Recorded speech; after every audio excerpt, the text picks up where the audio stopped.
আসসালামু আলাইকুম ভাইজান। ওয়ালাইকুম আসসালাম। ভাইজান, কি করো? আপনি আমাকে দোয়া করবেন। কে তুমি? তোমার নাম কি? আমার নাম বাদশা। কোন বাদশা? কোন এলাকার বাদশা?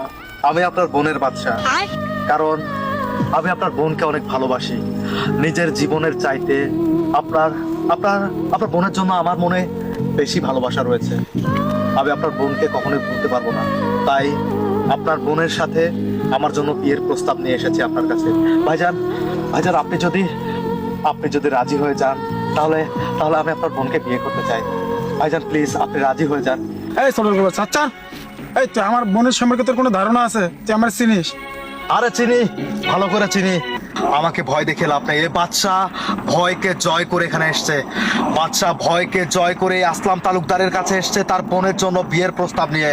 তাই আমি নিজেকে সাজিয়ে গুছিয়ে এখানে এসেছি আজকে বর সেজে। আমি আপনার বোনকে বিয়ে না করে এখান থেকে যাব না। আপনি পারলে আমার ছিঁড়ে দেখান। আচ্ছা, তোর কয়টা হয়েছে? তোর একটা একটা করে মিস ছিঁড়ে দেবো আজকে।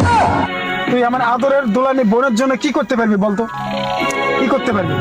ভাইজান, এই তো আপনি লাইনে এসেছেন। আপনাকে আপনাকে আপনাকে আমি একটা সালাম করবো ভাইজান। আমার জন্য দোয়া করবেন। আমি আপনার বোনের জন্য যেটা করতে পারবো ভাইজান, আপনি এটা শোনার পর কল্পনা করতে পারবেন না ভাইজান। আপনি কল্পনা করতে পারবেন না। আমি ঢাকায় ডান্স করি ভাইজান। আমার ঢাকায় ডান্স ক্লাব রয়েছে। আমি সেখানে হিপ হপ ডান্স করি, এরকম ডান্স করি। আসলে আমি কি বলবো, এগুলো ছাড়াও আমি আপনার বোনের জন্য যেটা করতে পারবো সেটা সেটা হয়তো অন্য কোনো ছেলে সেই কথাটা শুনলে হয়তো বা পালিয়ে যাবে। আমি এই শীতে গোসল করে দেখাতে পারবো। ওয়াও, আমি এই শীতে গোসল করে দেখাতে পারবো। আরে হ্যাঁ হ্যাঁ, আমি গোসল করে দেখাতে পারবো। এই শীতে আমি একটা কথা অহংকার করে বলতে পারি যে আমি 3 মাস পর পর গোসল করি। যেখানে যেখানে যেখানে সবাই প্রায় 6 মাস ধরে গোসল করে না, কেউ কেউ 1 বছর ধরে গোসল করে না। আরে আমি আমি সেখানে গোসল করি 1 মাস পর পর। হ্যাঁ ভাইজান, বাচ্চা, আমি আপনাকে আজকে কথা দিলাম।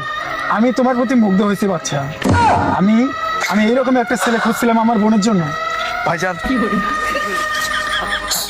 ভাইজান, ভাইজান, ভাইজান, আমি আপনাকে জড়িয়ে ধরে যে শান্তিটা পাচ্ছি, যে প্রশান্তির নিঃশ্বাস এখানে ছাড়তে পাচ্ছি, আপনার বোনকে জড়িয়ে ধরে এতটা শান্তি হয়তো আমি পাইনি।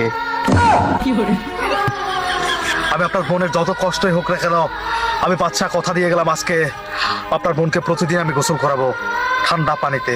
না বাচ্চা, না বাচ্চা, তুমি এটা করো না বাচ্চা। তোমার কাছে আমার একটা বিশাল অনুরোধ বাচ্চা। তুমি এই শীতের দিনে প্রতিদিন আমার বোনকে, আমার আদরের একমাত্র বোনকে প্রতিদিন গোসল করাইও না বাচ্চা। আমি চেষ্টা করবো ভাইজান, তবে তুমি তুমি আমার বোনকে 3 মাস পর পর গোসল দিবে ভাই। হ্যালো। আরে আমি জানি তোদেরকে আমার ভালো করে চেনা আছে। তোদের মতো বড় লোকরা শুধুমাত্র দামি দামি ছুট পরে বেড়াস, দামি দামি জামা কাপড় পরে বেড়াস, কিন্তু প্রতিনিয়ত গোসল করিস না ঠিকভাবে। আর তোকে তো দেখেই বোঝা যাচ্ছে চুলে শ্যাম্পু করিসনি। তোকে তো দেখেই বোঝা যাচ্ছে তুই 3 মাস ধরে গোসল করিসনি, তুই 1 বছর ধরে গোসল করিসনি। এই ঠান্ডা পানিতে তোর নামার মতো সাহস নেই। আর যার সাহস নেই তার বোনকে বিয়ে করার তো দূরের কথা। আমি তো চলে গেলাম।